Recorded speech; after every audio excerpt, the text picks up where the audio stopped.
नमस्ते। चलिए आज दो बहुत ही दिलचस्प कहानियों में गोता लगाते हैं। ये कहानियां ऊपर से देखने में तो एकदम अलग हैं, पर इनके अंदर एक ही बहुत गहरा और शक्तिशाली सबक छिपा हुआ है।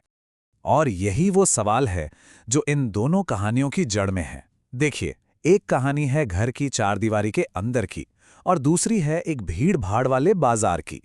लेकिन दोनों ही हमें कामयाबी के बारे में कुछ बहुत जरूरी बातें सिखाती हैं।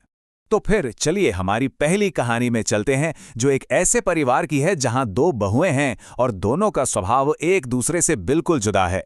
तो देखिए, कहानी की शुरुआत में ही एक तनाव साफ नजर आता है। एक तरफ है निधि, जो पढ़ी लिखी है, मॉडर्न है और उसे लगता है कि घर के काम कुछ खास नहीं होते। और दूसरी तरफ है स्वाति, जो गांव से आई है, सीधी सादी है, लेकिन उसके हाथों में कमाल का हुनर है खाना पकाने का। निधि की बातों से ना उसका घमंड साफ झलकता है।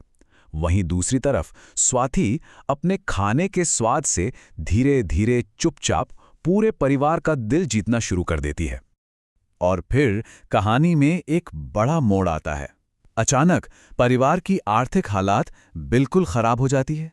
ये एक ऐसा संकट था जिसने घर के हर सदस्य को अपनी जगह और अपनी काबिलियत के बारे में दोबारा सोचने पर मजबूर कर दिया।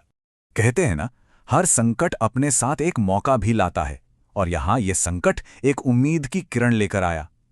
एक पड़ोसी ने स्वाति के लाजवाब खाने को लेकर एक छोटा सा सुझाव दिया, और बस वहीं से सब कुछ बदलने वाला था। स्वाति का वो हुनर, जिसे कभी छोटा समझा गया था, अब पूरे परिवार का सहारा बन गया।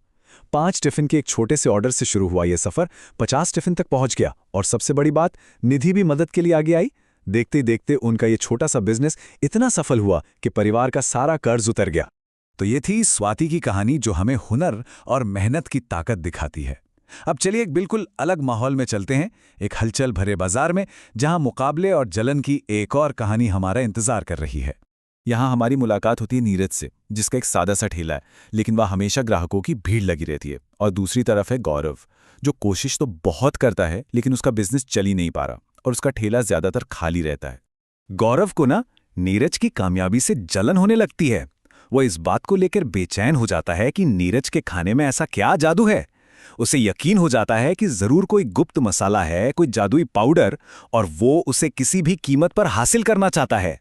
तो बस गौरव कामयाबी के लिए एक शॉर्टकट प्लान बनाता है। वो सोचता है कि वो नीरज का पीछा करेगा, उसकी वो रहस्यमयी काली थैली चुरा लेगा और उस पाउडर को अपने खाने में मिलाते ही उसकी किस्मत चमक जाएगी। लेकिन होता ठीक इसका उल्टा है।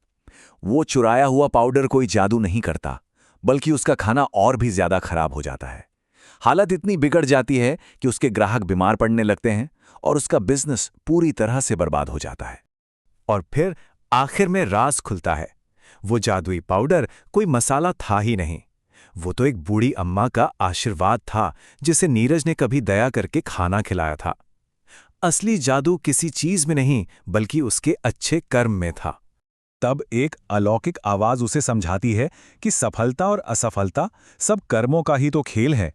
तुम्हें तुम्हारे कर्मों का फल मिल रहा है और नीरज को उसके कर्मों का। तो एक घर की बहू और एक सड़क किनारे ठेला लगाने वाले में क्या बात एक जैसी हो सकती है? यहीं पर इन दोनों कहानियों का असली गहरा सबक हमारे सामने आता है।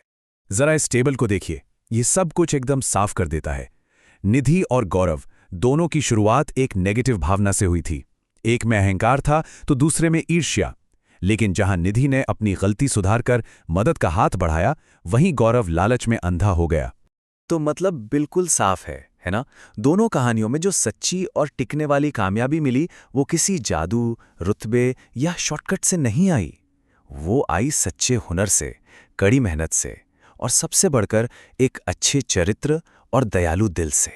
तो अंत में ये कहानियां हमें एक बड़े सवाल के साथ छोड़ जाती हैं कि हमारी किस्मत आखिर बनती कैसे है।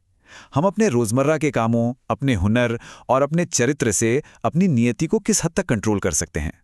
सोचने वाली बात है ना?